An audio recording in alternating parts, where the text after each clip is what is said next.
saravá todo dia, saravá todo mundo se cuidando, todo mundo ainda em isolamento, né, na medida do possível, começando a flexibilizar, mas com responsabilidade, sabendo que ainda existem conflitos científicos sobre a pandemia, não existe ainda um senso comum sobre a pandemia, portanto, pode deixar a praia para depois, pode deixar as aglomerações para depois. E hoje a gente vai falar um pouquinho do pandemônio. A gente fala da pandemia, agora a gente vai falar do pandemônio com um guerreiro aqui, o ex-deputado federal pelo Rio de Janeiro, Vadir Damu, ex-presidente da OAB do Rio de Janeiro e sempre guerreiro, lutador pelo povo brasileiro. Saravá, Vadir, bem-vindo ao Jogo de Dama. Saravá, Niobe. Bom dia, boa tarde, boa noite a todos e todas aqui que vão nos ver e vão nos ouvir. Obrigada pela sua participação e a bola agora vai ficar contigo. A gente quer saber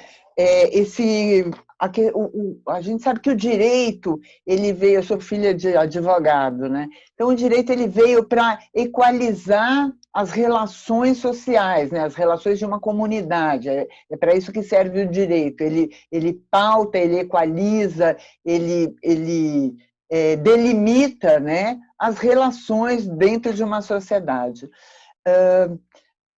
De uma certa forma, do mensalão para cá, o direito assumiu praticamente uma postura política dentro do país, um papel político dentro do país. E você foi um participante ativo disso. Queria que você falasse um pouquinho sobre isso e como é que isso culminou, obviamente via mensalão e Lava Jato, como isso culminou nesse governo de aberrações que a gente está vivendo. Olha, Niobe, é verdade que, como você diz, que o direito ele regula, ele rege, né? Ele intervém nas relações sociais, ele normatiza relações sociais. Mas essa constatação é insuficiente. Né? Por quê? Nós temos que ir um pouquinho além. Mas de que sociedade nós estamos falando, de que relações sociais nós estamos falando? Né?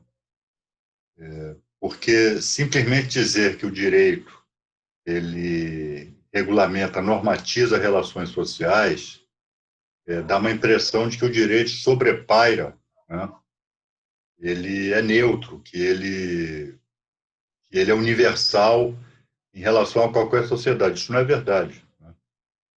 O direito, no Brasil, né, ele regulamenta relações sociais, ele normatiza relações sociais numa sociedade capitalista. Então, esse é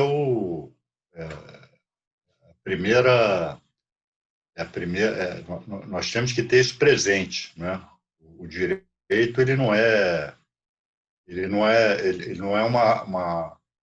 foi revelado para nós, ele não nasce do nada, né? O direito é uma construção interessada, né? Uma construção interessada em termos de perspectiva de classes, enfim. Então, de uma certa forma, eu estou dizendo isso não é por preciosismo acadêmico, não. Estou dizendo isso porque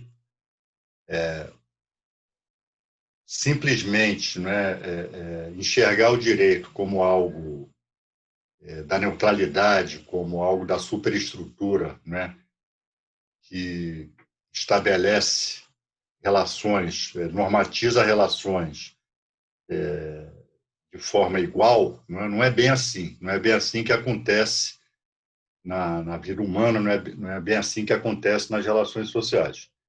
E, de fato, né, no Brasil hoje, talvez, como é um marco mais recente e mais nítido, né, o chamado mensalão, pode ser um marco aí inicial desse processo de ativismo judicial ou de judicialização da política, né, como se queira, enfim, por conta do papel protagonista, né, que o Poder Judiciário passou a ter, né, no jogo da política, que a Lava Jato aprofundou consolidou e sistematizou, né?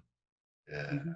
Então, acho que a gente pode começar a nossa conversa com essas preliminares.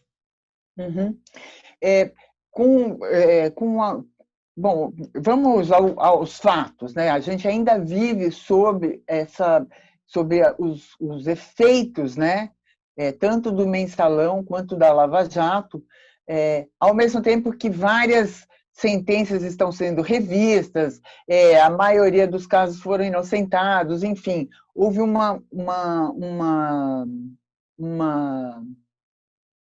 uma mistura, né, um caldeirão aí de informações que para o público leigo como nós, que acompanhamos, que gostamos de política, que acompanhamos, fica a questão, né? Como é que o direito se deu a esse desfrute, né? Como é que o direito legalizou um processo como a Lava Jato? O que permitiu a Lava Jato atingir esse tamanho, né? Travou? Daniel?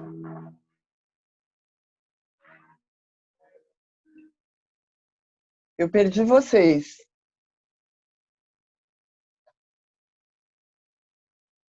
Oi, Daniel. Eu perdi.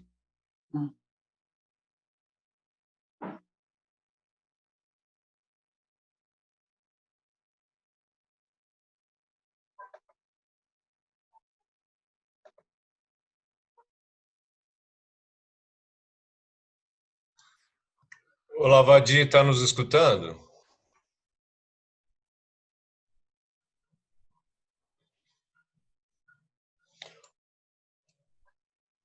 O Lavadi está nos escutando?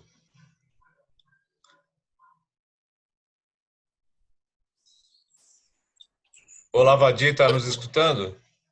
Eu estava no computador, vim para o celular porque caiu a internet aqui. Ok. Vamos lá. Eu vou refazer a pergunta.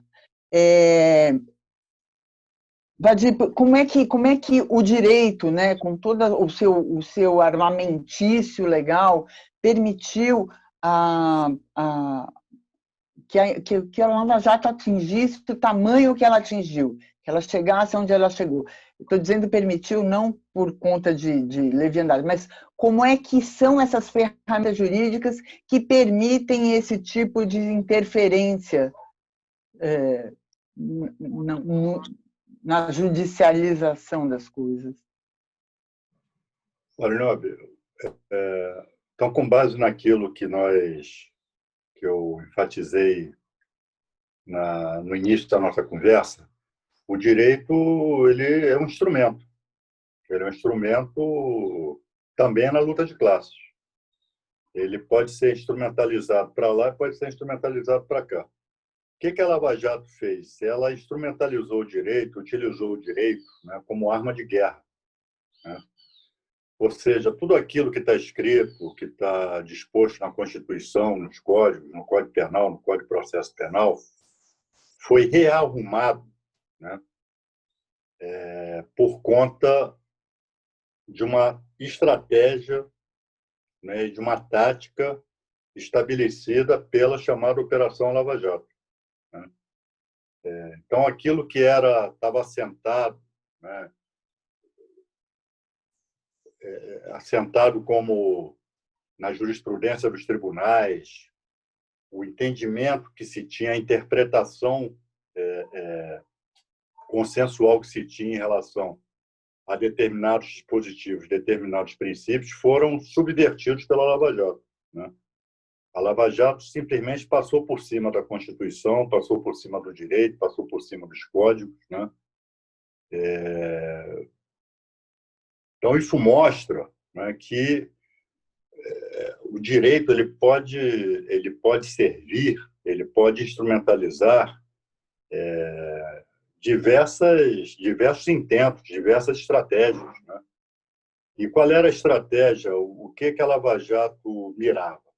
Primeiro, ela parte do pressuposto, e isso é uma ideologia, é uma espécie de ideologia que tomou conta do Poder Judiciário, ou das suas principais lideranças, suas principais cabeças, eles entendem que o século XXI é o século do poder judiciário, né?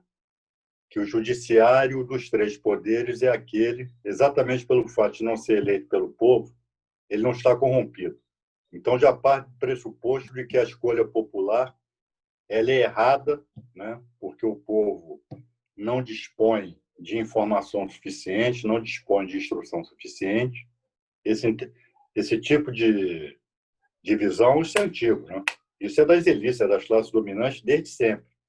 Só que o judiciário incorporou isso para se legitimar como protagonista. Nós não somos eleitos pelo povo, nós somos concursados, mas nós somos limpos, nós não estamos corrompidos. E uma das nossas missões é limpar o país, né? Já que a política está corrompida, já que o legislativo não cumpre com seu papel constitucional, já que o poder executivo também não, né? Cabe ao judiciário assumir o protagonismo e passar o país a limpo, né? E passar o país a limpo hoje, na visão deles, significa limpar o país da corrupção.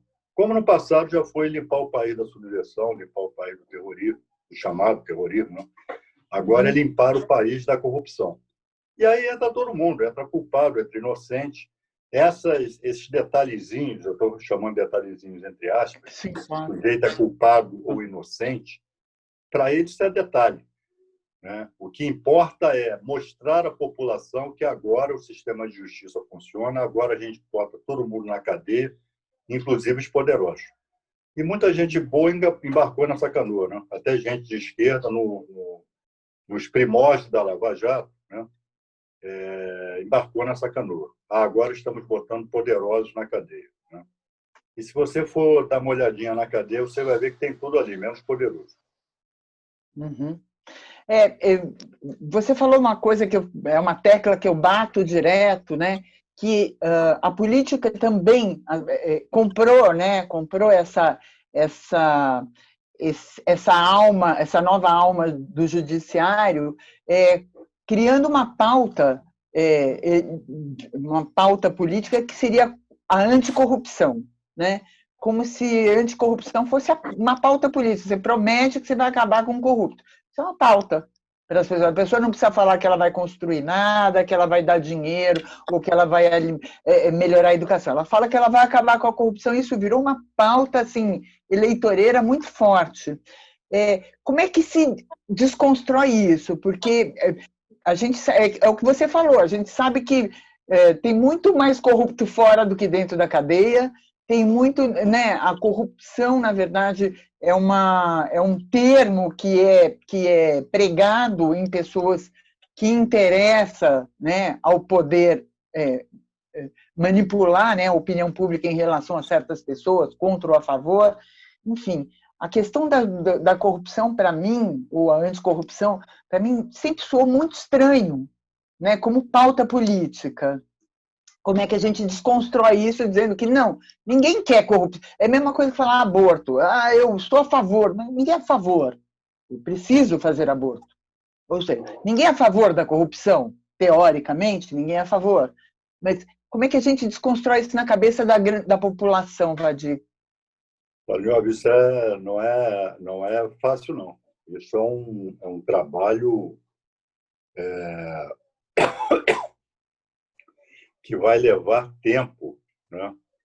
E, primeiro, esse discurso anticorrupção, ele não é novo, né? Ele não é novo. Quem é mais velho ou quem estuda história, né, sabe que ele vem desde lá de trás, vem desde sempre na política brasileira, né? O discurso anticorrupção sempre foi utilizado, ele é hipócrita, né? Ele parte de um moralismo falso, ele, na verdade, visa a se constituir como arma contra o adversário político, né? E o discurso anticorrupção, ele aqui no Brasil, como em outras partes do mundo, ele serviu, inclusive, como motivo, como um instrumento de golpe de Estado, né?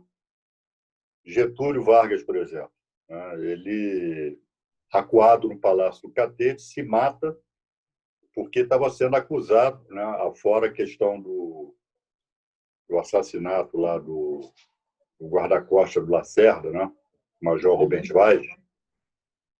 Daí o termo República da Aeronáutica, que nós tomamos emprestado para a República de Curitiba, hoje para a Lava Jato. O Getúlio era acossado por denúncias de corrupção. Existia, inclusive, uma expressão, na época, cunhada pelo Carlos Lacerda, que era o golpista por excelência, né? Aliás, o Partido Lacerda, o UDN, era o partido golpista por excelência.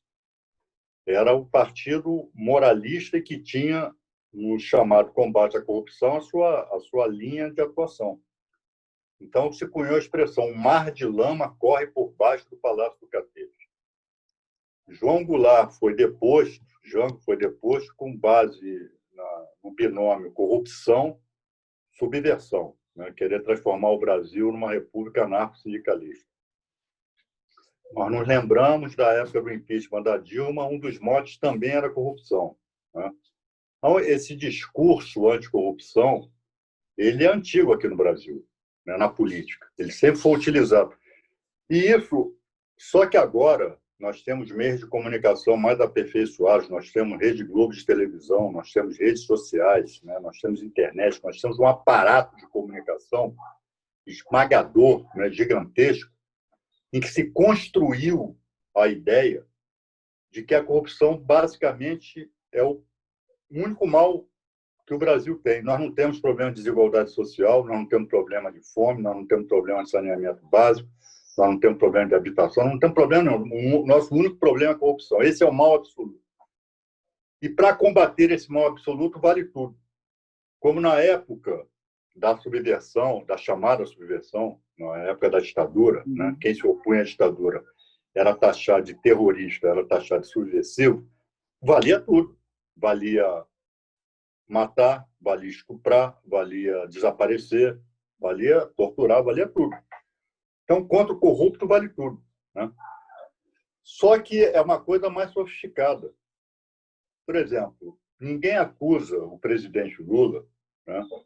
Como é que se poderia dizer: olha, você vai ser preso, você é um bandido, porque você transformou a Petrobras numa alavanca do desenvolvimento brasileiro. Você é um bandido, você tirou da miséria milhões de brasileiros. Você é um delinquente, porque você criou o FIES, você criou o PAC, enfim, você colocou o Brasil na linha, né? No seu governo, o Brasil chegou à 6ª maior economia do mundo. Ele não vai ser acusado disso, como não se podia acusar de Getúlio, você criou a Petrobras, que foi, naquele momento, a grande afirmação da soberania nacional brasileira, né? Não. Então, como é que você desconstrói essas lideranças, os partidos populares, perante a população? Você é corrupto. Olha, povo brasileiro, ele fica com esse discurso aí, que é a seu favor, que cria essas políticas, mas depois isso aí é para ele meter dinheiro no bolso e depois virar as costas para você. Isso é de fácil entendimento, né?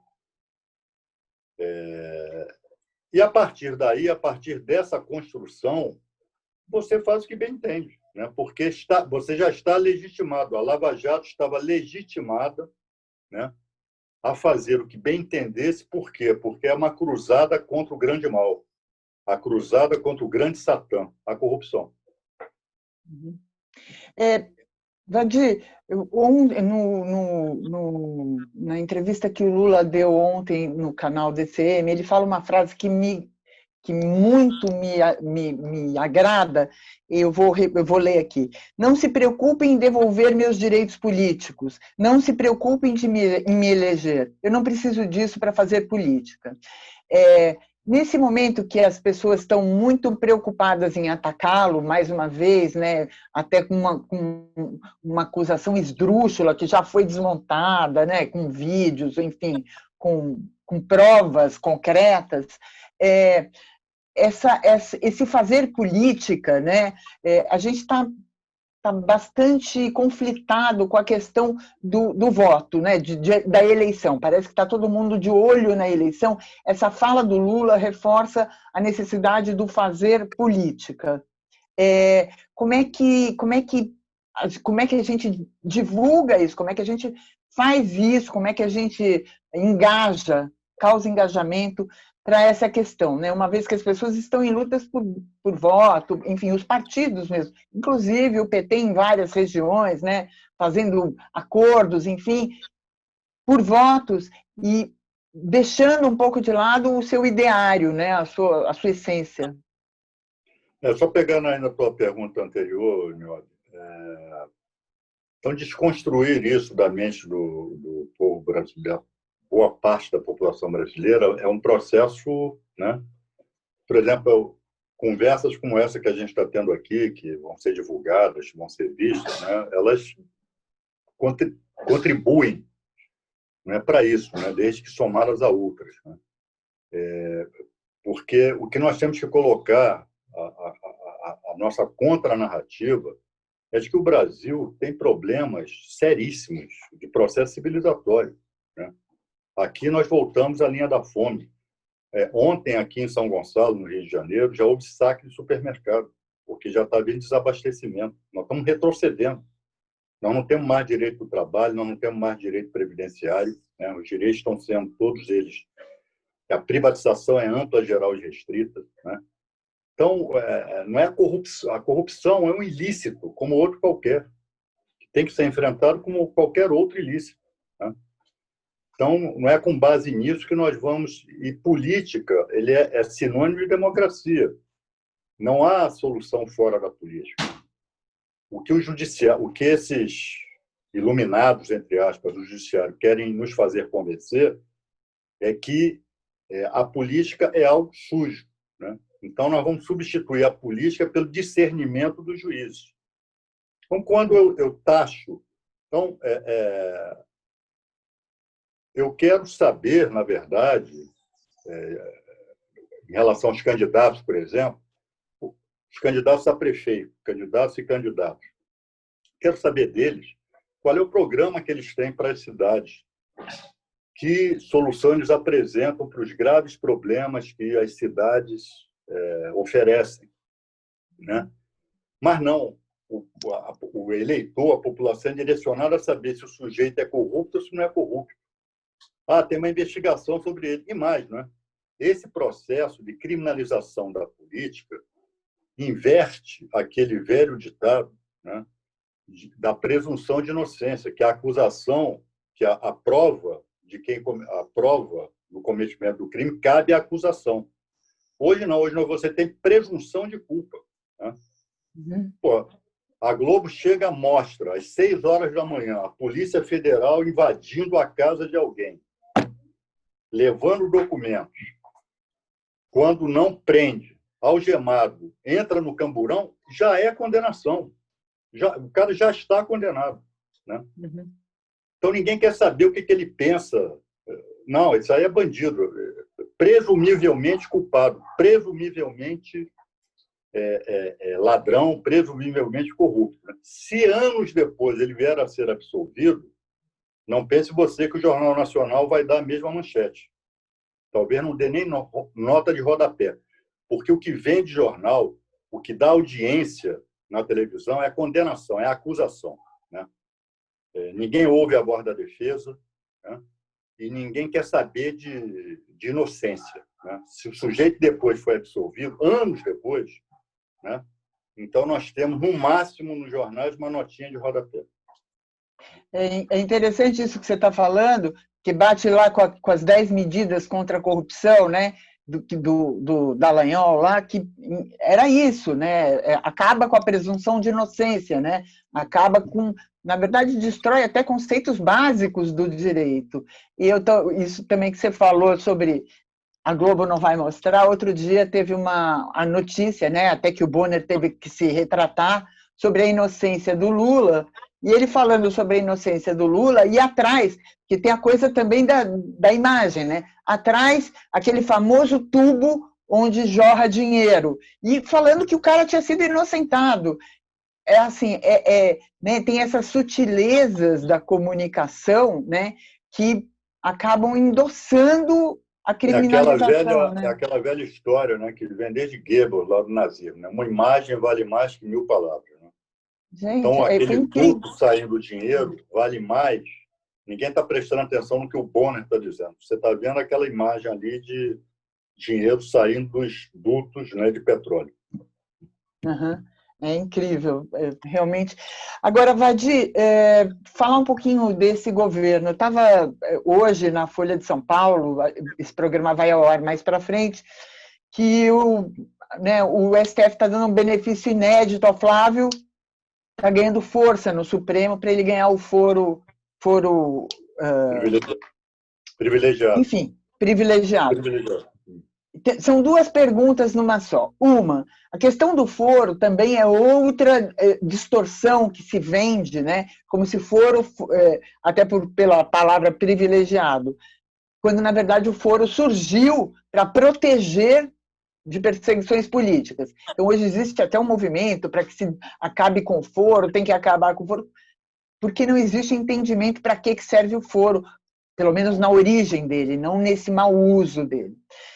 Segundo, essa questão do STF em relação ao Flávio Bolsonaro, porque parece que houve um vazamento interno de que o STF estaria disposto, né, a conceder o foro privilegiado nessa causa das rachadinhas aí.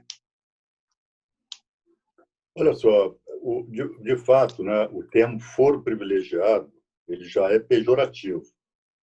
Também é uma construção, né? Tecnicamente, o termo é foro por prerrogativa de função. Esse é o termo técnico que a judicialização cunhou como foro privilegiado. Então, algumas mentes iluminadas do Supremo, ditas iluminadas, né, autodizentes iluminadas, resolveram combater o tal foro privilegiado. Menos para eles, só para político, é só para o Congresso Nacional. Para eles, que eles têm foro privilegiado, o Ministério Público tem, juízes têm, os ministros do Supremo têm, né? Mas não. O problema da impunidade no Brasil é o foro privilegiado dos políticos. Isso aí tem que acabar. Então, em 2017, se não me engano, 2018, 2017, o Supremo, reinterpretando a Constituição, porque isso é outra característica, né, da judicialização, do ativismo judicial. O Supremo Tribunal Federal aqui no Brasil virou uma mini constituinte. Ele legisla o tempo todo, né? Eles inventam leis, eles inventam normas que não estão previstas no ordenamento jurídico, é da cabeça deles. Então, o Supremo passou a ser um legislador também, né? A criar normas, a reinterpretar de forma esdrúxula a Constituição, né? E aí deu uma interpretação a foro por prerrogativa de função que, em razão... Então, só vai haver foro... Eu, por exemplo, sou deputado federal, né? Pela Constituição, se eu for acusado da prática de ilícito, quem vai me julgar é o Supremo Tribunal Federal. Mas aí o Supremo vem e diz, está certo, mas só em decorrência de atos praticados durante e no exercício do mandato, em decorrência do exercício do mandato. Ora, Flávio Bolsonaro, primeiro, não era senador. À época dos fatos relatados, ele era deputado estadual. Rachadinha, lavagem de dinheiro, Peculato, né? isso não é decorrência do exercício do mandato, né? Agora, por força de ser quem é, parece que o Supremo quer voltar atrás na sua própria interpretação. Por essa notícia aí que você relatou, da Folha de São Paulo. Então, é isso que vai gerando nas pessoas perplexidade e vai naturalizando assim, bom, dependendo de quem é, nós vamos proceder de uma forma. Dependendo de quem não é, nós vamos proceder de outra forma. Isso gera insegurança jurídica, isso gera perplexidade, né? Isso gera na mente das pessoas, no imaginário, o seguinte: essa burocracia não serve para nada, tem que botar bandido na cadeia mesmo. Agora, isso também pode ser uma armadilha para o Flávio Bolsonaro, em que outros já caíram, porque o Supremo é a única e última instância. Né? Se você for condenado no Supremo, você está liquidado. É aquela velha história. Esse ministro supremo, uma vez a gente rebateu ele, esse que defendia o fim do foro prerrogativo de função. Tem cabimento você ficar à mercê de um deputado federal, ficar à mercê de promotores públicos, né, que querem, na verdade, acabar com o teu mandato? Não tem cabimento. Então, o foro, por prerrogativa de função, é para proteger a função, não é para proteger a A, B, C ou D. Né? Agora, o Supremo, repito, é a última instância. Né? E os ministros diziam, isso aí é para garantir impunidade. Porra, então quer dizer que se for julgado no Supremo, dizer que a jurisdição para julgar o sujeito é o Supremo, isso é sinônimo de impunidade? É uma contradição. Né? O Supremo é sinônimo de impunidade? Então, na época do mensalão, muita gente mordeu essa isca. Preferiu que não fosse desmembrado o processo, preferiu que fosse o Supremo e deu no que deu. Né? O Supremo se curvou ao clamor popular, que é outra característica, né, do populismo penal midiático, dessa judicialização. É você julgar de acordo com grito de rua. Uma coisa que as pessoas têm que entender é que o judiciário ele atua numa dimensão que nós chamamos de contramajoritária. O que quer dizer isso? Muitas vezes você, para defender o direito, para atender ao direito, para atender à Constituição, você julga contra o sentimento da maioria naquele momento. Nem sempre a maioria está certa, não. Né? A maioria não estava certa lá na Alemanha quando botou Hitler, né, no governo. A maioria não estava certa na época quando crucificou Jesus Cristo. Né? Então, não é sempre que a maioria está certa, não. A maioria serve para aferir momentos eleitorais. Quem tiver mais voto ganha, quem tiver menos voto perde. Então, o juiz ele tem que julgar de acordo com a prova dos autos, né, e de acordo com a lei e com a Constituição. Hoje em dia, eles julgam, e isso está em várias decisões, em vários acordos, né, dizendo que decidiu porque a opinião pública pensa dessa ou daquela maneira. Você vai para a cadeia porque o povo quer que você vá, não é porque está provado aqui nos autos, né? Não é porque tem prova aqui suficiente para te condenar. Né? É porque é um clamor popular e eu tenho medo de decidir em contrário ao que manda a Rede Globo, né? Ao que diz a chamada opinião pública. Vadir, para a gente encaminhar para o encerramento, queria que você passasse uma visão rápida sobre as questões desse governo Bolsonaro, o país literalmente em chamas, né? As mortes em números de genocídio, enfim, e essa esperança nos discursos do Lula que nos pede para nos mantermos firmes e fortes. Como é que a gente gerencia isso? Leonardo, o Bolsonaro, fora esses detalhes, essas características, né, que todos nós já conhecemos nele, e no seu entorno, no chamado bolsonarismo, né, no seu chamado núcleo duro, esses traços fascistas, né, terraplanistas, de ódio, enfim. Mas tem uma questão também que ele é absolutamente incompetente. Essa turma não sabe o que está fazendo ali. Eles não têm o menor conhecimento do que é o funcionamento do Estado, né? O que é o funcionamento da burocracia, do aparato estatal. Eles não são completamente fora de órbita, independentemente da ideologia que professam. Nós já tivemos governos autoritários aqui, mas de gente que sabia o que estava fazendo, gente que sabia como funciona o Estado, gente que sabia, olha, o Estado vai funcionar desta maneira, vamos botar aqui no orçamento 30% de pobres, né, e ponto, e planeja a partir daí. Bom, Agora, o Bolsonaro não sabe o que ele faz ali. Então, o Brasil hoje está passando por uma crise de desabastecimento. Né? Como eu disse antes, em São Gonçalo já é uma coisa que já vinha sendo prevista desde o início da pandemia. Nós íamos chegar num cenário de convulsão social. E Pode ser que o episódio de São Gonçalo pode ser um episódio isolado, uma iniciativa desesperada ali de algumas pessoas. São Gonçalo é uma cidade aqui do Rio de Janeiro, né? Populosa, violenta e pobre, né? Tem um contingente de pobreza ali muito alto, que aumentou com essa pandemia em qualquer lugar aqui do Brasil, né? Pode ser isolado, mas pode ser que não. Isso pode ser algo que daqui a pouco começa a se disseminar pelo país.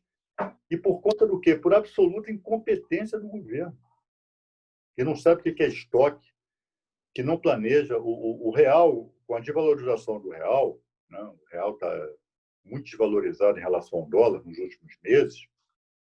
O real se tornou um atrativo em termos de. Então, o que o governo fez? Né? Exportou arroz. E se esqueceu de que aqui as pessoas comem arroz. O povo come arroz. É da cultura gastronômica brasileira, da cultura nutricional do brasileiro, comer arroz, né? Arroz é um elemento básico de qualquer mesa aqui no Brasil, né? E simplesmente o preço do arroz está nas estratosferas, enfim. E isso já está começando a acontecer com outras mercadorias. Então, o Brasil literalmente está pegando fogo, né? Literalmente, aí não é metáfora, né? Metade do Brasil está pegando fogo.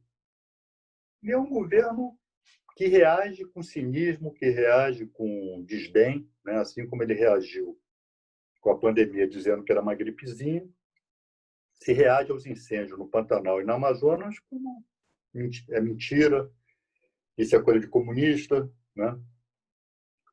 Então, o que nós estamos vendo agora, o contraste é esse, né? O Lula, né? Com palavra de esperança, se dirigindo ao povo como estadista, como portador né, da esperança, apontando caminhos, né? Dando ânimo, né? Esse é o contraste. E nós temos um psicopata à frente do governo, né? E cercado de outros psicopatas terraplanistas, né? E o Brasil derretendo, literalmente derretendo. Então, enfim, eu não sei efetivamente aquelas previsões, né, que alguns da esquerda faziam, que Bolsonaro não chegava a 2022, que Bolsonaro estava derretendo, parece que não é verdade, né? Infelizmente. E é outro fenômeno, né? Como, apesar de tudo, esse sujeito mantém a popularidade no nível em que ele tem, né? E se, tem sempre o se, né? Esses percalços aí, essas variáveis, né? Filho, Rachadinha, Queiroz, etc. Se isso aí não, num determinado momento, não emergir, né? Para abreviar seu governo, ele chega a 2022 e vai ser um candidato forte, né?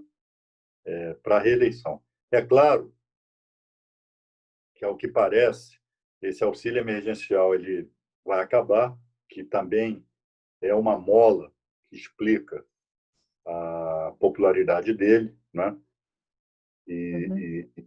Então se isso acabar de fato, ele fica, ele, ele perde o apelo, né, em que ele tem se dirigido ao povo pobre, né? Que de fato esse auxílio emergencial ele foi um fator determinante para que as pessoas sobrevivessem materialmente. E não foi ele que deu, não. Quem deu isso foi o Congresso, ele era contra. O que ele propôs foi R$ 200. A oposição propôs 1.000 e o Congresso chegou a 600.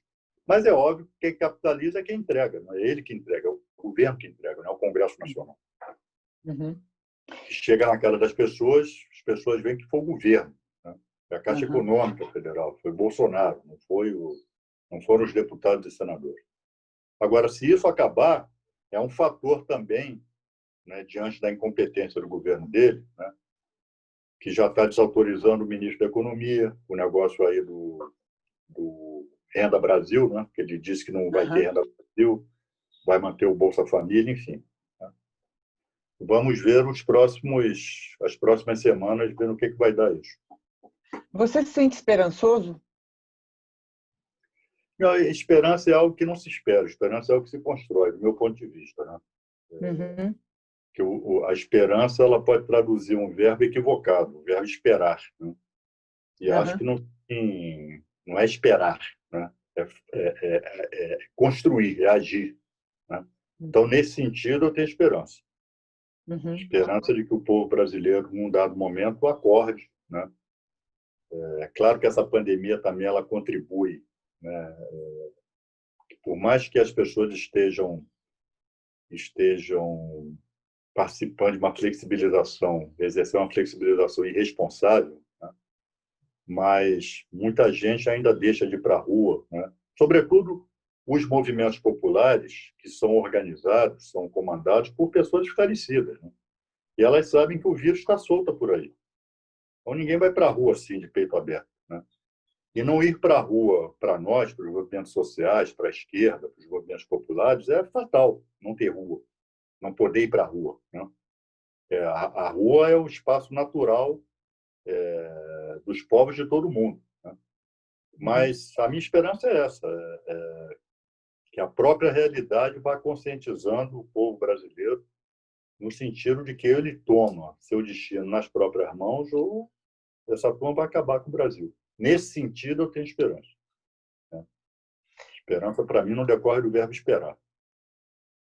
Vadir, queria te agradecer muito a tua participação, a tua generosidade em conceder essa entrevista para a gente.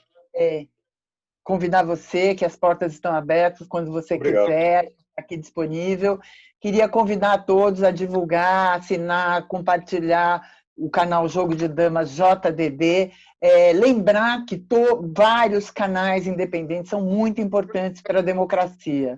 Essa comunicação dos canais de YouTube, do Facebook, são muito importantes. É importante que as pessoas se engajem, assistam, participem, divulguem, porque eu óbvio, também estou legislando em causa própria, mas em nome da democracia mesmo. São vozes plurais, enfim, é um debate plural, debate de ideias, e não jogar notícia na cara das pessoas. Então, é importante que vocês se engajem. Convido a todos, então, para participarem.